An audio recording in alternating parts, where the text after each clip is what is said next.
everyone!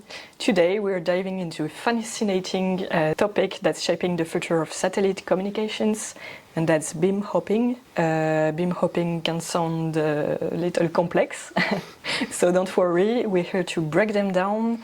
At NNC's Technologies, we've been at the forefront of developing this kind of technologies. After you're product manager at NNC's Technologies and you're specialized in satellite communications. So can you tell us more? Yeah. Thank you, Pauline. Yes, I'm thrilled to be there and try to demystify what's behind the term beam hopping, explain why it's so important for the industry, and also explain what we've been doing at NNC's to promote it. So let's start with the basics. What is beam hopping? It's a term that we hear a lot these days. Why is it so important now, and why do we hear a lot about it now? Okay, so great question. Yes, beam hopping can seem a little complex.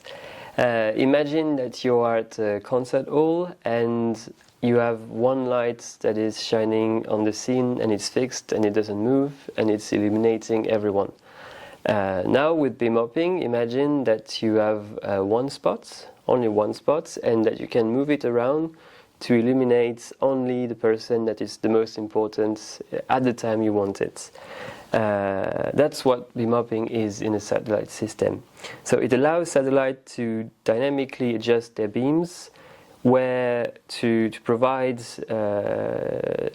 resource where it's the most needed.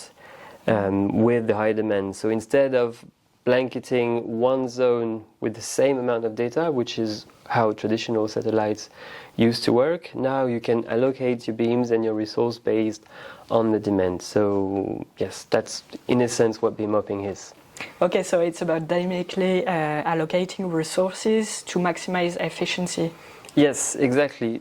Like we said, traditional satellites, especially geo satellite with transponders, they would get some data and then feed it to one zone.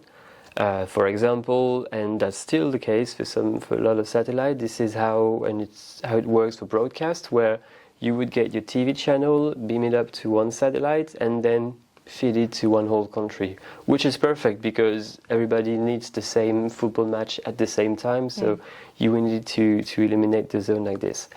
With beam hopping, you would get one content, and usually this is not for broadcast but more for data.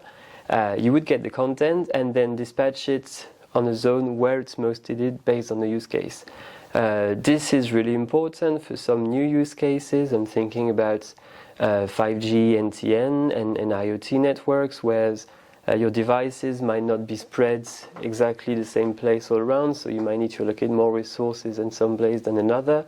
Or with mobility use case where they will move throughout the day, so at some time in the morning people are at some place, and then when they commute to another places, so that's why for this kind of operations beam hopping is really transformative, because you can more adjust how you use your resources. Smart.